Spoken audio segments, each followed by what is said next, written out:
That's him. Let me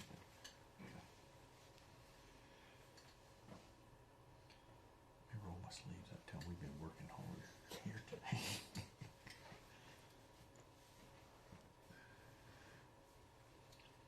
Holla, holla. Hey, what's up, everybody? All of our Open Door people. These are my coronavirus bodyguards. I brought them along while I did a video, make sure I was good. Obviously, we're not practicing social distancing right this moment. But we did want to come to you and have a conversation about what church looks like right now. We had elders meetings last night. We had staff meetings today. Just trying to plan. Your lives are looking a lot different.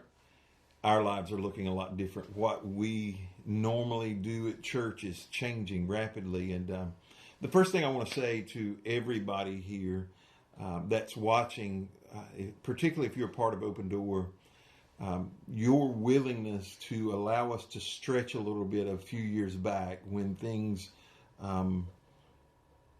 when what we were asking for seemed unusual, for technology and a full-time staff member to help us in this area, has made our life a lot easier right now. The fact that we can walk into a room that's set up with microphones and a camera and a backdrop that we can record and a drop of a hat, or we can do live streaming on Sunday, is really a credit to the church, the people who were willing to believe in a vision that they might not have understood it right at that moment, that has real clarity today. I mean, real boots on the ground clarity that they can see. And so thank you for that. Sitting with me is Pastor Jay Rivenbark. He's the campus pastor at our Bertie campus. Pastor Ryan Miller, who is our family pastor. And we just kind of wanted to talk to you about a few things we've been discussing today. What life may look like going forward, at least for the next few weeks as we know it. We recognize we're headed into the busiest season for churches every year, right? I mean, we're 4 Sundays from Easter, and it's going to look different than it has previously. And so we want to let you know what we're doing. So the first thing is Sunday services will continue to be streamed. Okay, so we're going to continue to have those live. They'll be live on Sunday morning at 9 o'clock.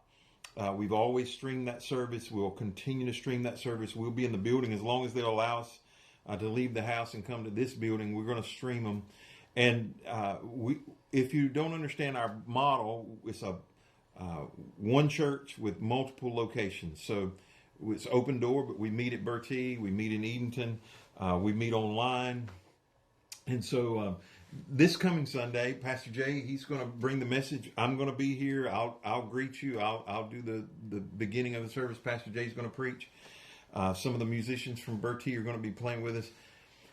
Pastor Jay, how do you see some of this playing out for you, and what are some of your thoughts right now as far as the church is concerned? Well, we're all in uncharted territory, and we don't know what this week, next week holds. What we do know is that church will continue to go on. As you said, it's going to look different, but we want to stay connected with you and you with us, and we're going to do everything within our means to make that happen. This has pointed out the importance of having one church, even though it's multiple locations. The technology we have here is able to serve not only this campus, but Bertie as well. And so, yeah, it's all interconnected. Yeah. And some of the challenges, so for us, because we've been streaming for a while, the Sunday services are easy for us to navigate. The other things that we need to provide are a little bit more of a challenge. And I'll talk about maybe some care issues, but one of the challenges that we've been trying to talk through, and we will continue to work through, are our children and our students. We can't just pretend like Sunday morning is the only thing that takes place, what happens in the auditorium. Pastor Ryan, what are some of the things that they can look for as parents or teens or students over the next few weeks that might help them stay connected to what's going on? Yeah, so the first thing I would say is if you get an email from us, don't ignore it. One of the things that we're going to be working on is making sure we have an accurate email list, way to stay connected to you. If you're not following our Facebook pages for Open Door Kids or 412. Make sure you're doing those things because we're going to try and just communicate as much as we can. The curriculum we use has been great. They're letting us have videos that they would have seen anyways on Sunday mornings. You can watch those at home. And for me, this is really a point where we have to put our money where our mouth is, because we've said for a long time that we believe the chief discipler in the life of a child is their parent.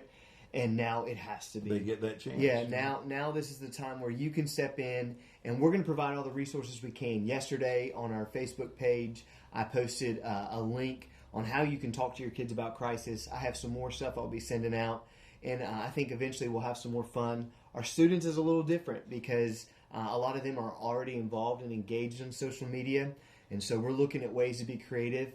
I think this weekend we might try and do something different on a platform called Zoom and do youth group together, where I think they set up to 100 people can be together and chat, and we can talk and we can converse. So there's going to be a lot of ways we're going to try to communicate with you through email, through text messages. You might even see something in a mailbox. I know some of you are like, all I get in there is like stuff from the car lot. But hey, we might send you a letter just to try to stay connected with you. And we'll spray them with Lysol before they leave the building. Yeah, for sure. There's so many ways, and we are going to leverage every ounce of technology and usefulness that we have as a church to try to stay in touch with you. There's several things that I would like to encourage you to do. One, don't do life alone. We need to stay distant. We want to honor the people who know more about the disease or the virus than we do, and practice the distancing. So we're not having services in the buildings until further notice, and we will keep you updated.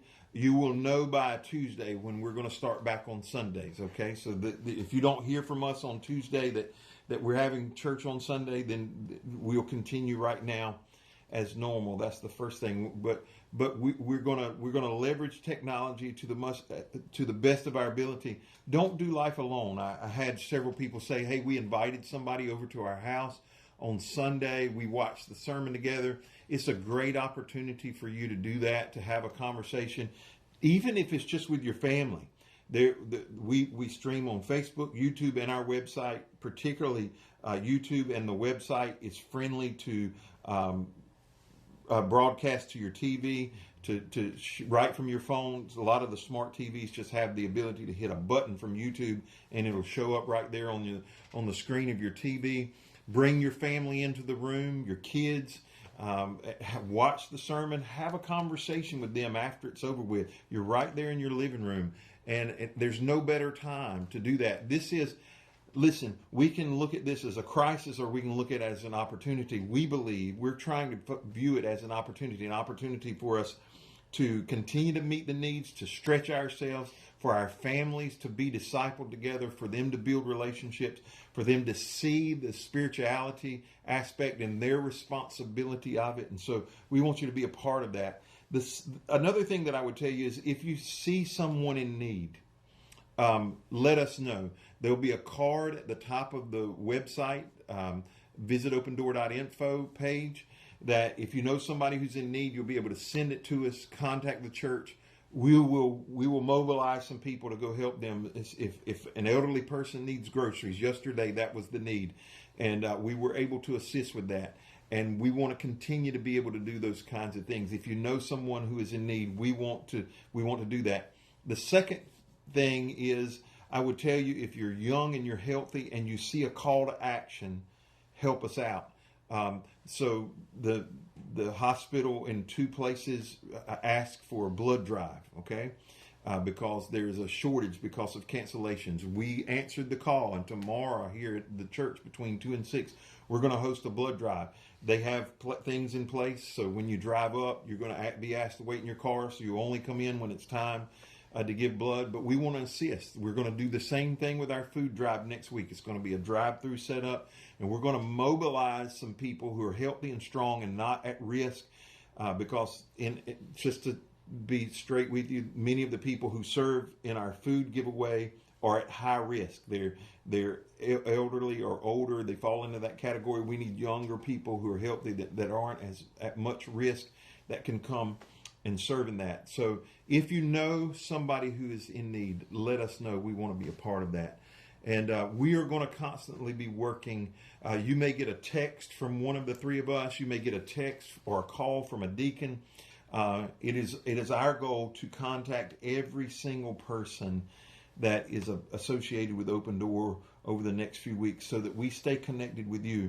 But that responsibility is also yours. Stay connected with the other people. Don't isolate yourself to the point that you don't have any contact with people. I'm not saying you have to go to their house or you have to go out in public. What I am saying is you can pick up the phone, you can text somebody, you can talk to somebody.